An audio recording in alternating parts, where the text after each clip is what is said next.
आप सब कर लो, आप भी ऐसे लोग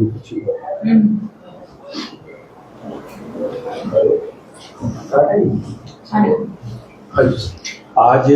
महिलाओं से संबंधित दो महत्वपूर्ण विषयों पर आप सबसे चर्चा करने के लिए हमारे बीच में भारतीय जनता पार्टी की बहुत ही वरिष्ठ नेता, पूर्व मंत्री रही हमारी बड़ी बहन सीमा तिरखा जी यहाँ विशेष रूप से उपस्थित हुई है। मैं उनका स्वागत करता हूँ और आप सब पत्रकार बंधु भी आज रविवार के दिन हमारी इस विशेष कवरेज के लिए हमारे इस कार्यालय पर उपस्थित हुए। आप सबका भी बहुत बहुत अभिनंदन करता हूँ। मैं बहन जी से आग्रह करूंगा कि जो दो महत्वपूर्ण विषय हैं महिलाओं से संबंधित, जिन पर एक विस्तार से चर्चा रखने के लिए आपके बीच में उपस्थित हुई, तो बहन जी आप सबको आदर के साथ राम राम। मुझे लगता है कि हमारे अध्यक्ष जी ने विषय भी साफ बोले और आज लग रहा है कि आज पूरे भारत में ये दो विषय जो है विशेष चर्चा का माध्यम बने हुए हैं। सबसे पहले तो मुझे लगता है हमें अपनी बहनों को खुशखबरी देनी चाहिए कि हमारे प्रदेश के मुखिया आदरणीय श्री नायब सिंह सैनी जी ने लाडली योजना की घोषणा भी कर दी और उसकी इम्प्लीमेंट करने की तारीख भी 25 सितंबर दी है। तो मुझे लगता है बहुत सारी बहनों को, बहुत सारे परिवारों को इसका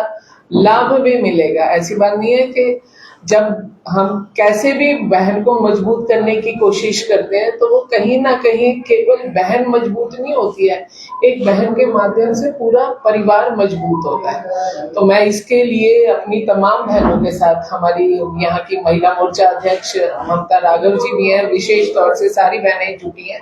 हम अपने प्रदेश के मुखिया आदरणीय नायब सिंह सैनी जी का धन्यवाद भी करते हैं, फरीदाबाद की तमाम बहनों की तरफ से, और आभार भी व्यक्त करते हैं। और दूसरा विषय जो मुझे लगता है कि समझ नहीं आती कि शुरुआत कहाँ से की जाए उस विषय को लेकर के, कि हर व्यक्ति में मैं समझती हूँ कि उसके ना मिट्टी के संस्कार बोलते हैं। मेरे से कोई पूछे, ठीक है हमें इंडिया बोलते हैं हम, पर फिर भी मैं इंडियन कम हूँ, भारतीय ज्यादा हूँ। मेरे में भारत ज्यादा मेरे विचारों में बसता है। और अगर हम भारत के संस्कार उठाते हैं, भारत का इतिहास भी उठाते हैं, तो हमारे भारत में तो सबसे बड़ी चीज क्या है कि बेटी, नारी किसी भी स्वरूप में हो, बेटी के स्वरूप में हो, बहन हो, अर्धांगिनी हो, माता हो, और यहाँ तक कि अगर प्रेयसी भी हो, तो हम सबसे ज्यादा मान देने का काम महिला को, नारी जगत को करते हैं। और अभी हाल ही में, अभी और थोड़े दिनों में हम नवरात्रे भी पूजने वाले हैं। इसी धरती पर रहने वाले एक खास परिवार जो अपने आप को बोलता है कि हम हिंदू हैं,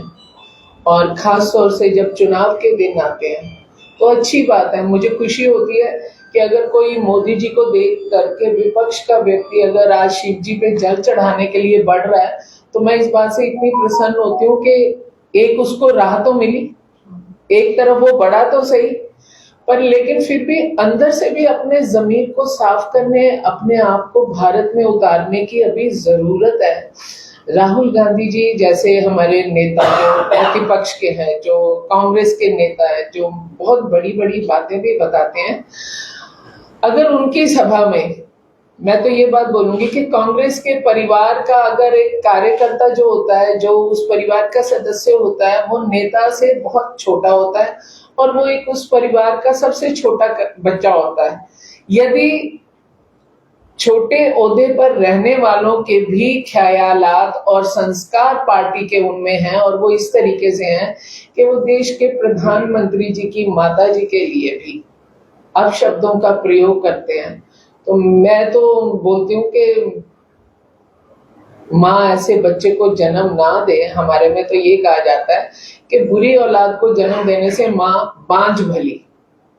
कि एक माँ को अपने बेटे को कम से कम ये तो समझाना चाहिए। और दूसरी तरफ मैं अकेले राहुल गांधी जी की या उस कार्यकर्ता की बात नहीं कर रही, हमने देखा बहुत बार मोदी जी को अलग अलग शब्दों से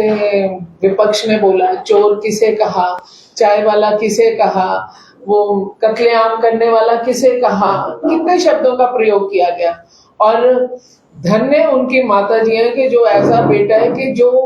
जबान नहीं खोली, वो भी जैसे अगर शिव के पुजारी है ना, तो इस जहर को भी वो पी करके बैठे रहे। उन्होंने कहीं पर, आपने कहीं देखा हो कि कहीं उनका कोई जवाब आया हो? आज भी उनका जवाब नहीं है कहीं पर। लेकिन एक बात यह, हमारे लिए राहुल जी की माता जी भी आदरणीय है, हम उनको भी कोई गाली से नहीं नवाज रहे, और ना उनके परिवार के सदस्य को, क्योंकि हमारे संस्कार ऐसे हैं, हमारी पार्टी के संस्कार ऐसे हैं कि आपको जो मिले आप उसे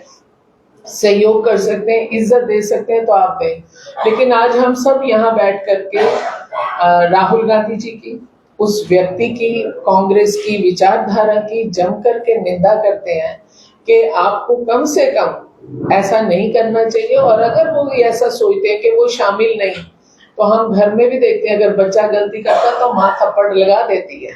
माँ बोल देती है गली समाज में आकर के कि हाँ मैं माफी मांगती हूँ, मेरे बच्चे से गलती हुई। ऐसा भी कहीं से कांग्रेस का या राहुल जी का या उनके किसी अन्य नेतृत्व का कोई ऐसा भी कोई समाचार हमें आप लोगों के माध्यम से नहीं सुनने को मिला। तो आज हम तो कहते हैं कि कम से कम कुछ और ना हो, इस चीज में तो आगे बढ़े। भारतीय जनता पार्टी ने कहा कि बेटी बढ़ाओ, बेटी बचाओ, बेटी आगे, और मतलब स्वावलंबन की तरफ लेकर के जाओ। प्रयास में अगर कहीं कमी रह जाए तो मैं ये बात कहती हूँ हम उसे और सुधार लेंगे, अगर आपके माध्यम से कोई हमें ऐसी जानकारी मिलती है। हाँ, ये बात है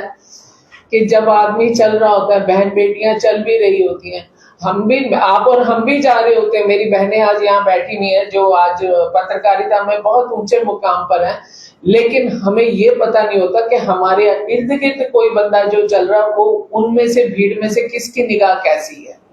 उनको हम हादसा या दुर्घटना बोलते हैं, लेकिन हादसा या दुर्घटना होने के बाद में भी हमारी जिम्मेवारी बनती है कि हम उसके ऊपर कड़ी कार्रवाई करें। तो आज का जो विषय था, हम बहुत लंबाई से ना बढ़ाते हुए मुख्य रूप से हम इन दोनों चीजों के लिए कि एक तो हम नायब जी का नायब तोहफों के लिए बहनों की तरफ से धन्यवाद, आभार व्यक्त करते हैं, और वहीं दूसरी तरफ कांग्रेस को हम कहते हैं भगवान जी, आज राधा अष्टमी है तो राधा मैया की जय बुलाते हुए कि भैया कहीं सद्बुद्धि का दान अपने विरोधियों के लिए भी मांगना चाहिए, भगवान से खुल के मांगना चाहिए कि उनको भी सद्बुद्धि दे, सही राह दिखाए, ताकि हमारा भारत जो है वो आगे बढ़े और विश्व में एक मिसाल कायम। मैडम, जिन शब्दों का इस्तेमाल कांग्रेस के मंच से किया गया उसकी आज पूरी बीजेपी निंदा कर रही है, लेकिन कुछ ऐसे शब्द चुनाव के समय में 50 करोड़ की गर्लफ्रेंड हो या कांग्रेस की विधवा, तो आपको नहीं लगता उस मंच से भी महिलाओं का अपमान हुआ था, उसकी निंदा आज तक नहीं की? 2014 की बात है। मैं एक बात और जोड़ देती हूँ इसी में, कोई आदमी किस राजनीतिक दल में जाएगा वो जन्म लेने के कुछ वर्षों के बाद अपने एक्सपीरियंसेस से तय करता है। लेकिन एक बात पक्की है कि जितने लोग जन्म लेते हैं उन सबको घुट्टी माँ ही पिलाती है संस्कारों की। तो मैं हमेशा समझती हूँ कि मैं समाज में जो काम कर रही हूँ, मैं पार्टी को तो आगे बढ़ा ही रही हूँ, लेकिन सबसे बड़ा काम जो मैं करती हूँ, मैं अपने माता पिता के संस्कार दिए हुए को आगे जनता में डिलीवर करती हूँ। उसमें पार्टी का रोल मैं नहीं मानती हूँ। वो मैंने अभी आपको कांग्रेस वर्ड नहीं बोला, मैंने तो कहा जिस परिवार का बंदा गलत करता है तो उसके बड़े को चाहिए उसको डांटे, टोके, कुछ करे, और वो किसी भी राजनीतिक दल से आता हो, किसी भी महिला के खिलाफ बोलता हो, अभद्र शब्द बोलता हो, तो मैं कहती हूँ उसका संज्ञान लिया जाना चाहिए। और इसके साथ साथ एक चीज और भी है, अगर आपने गौर किया हो,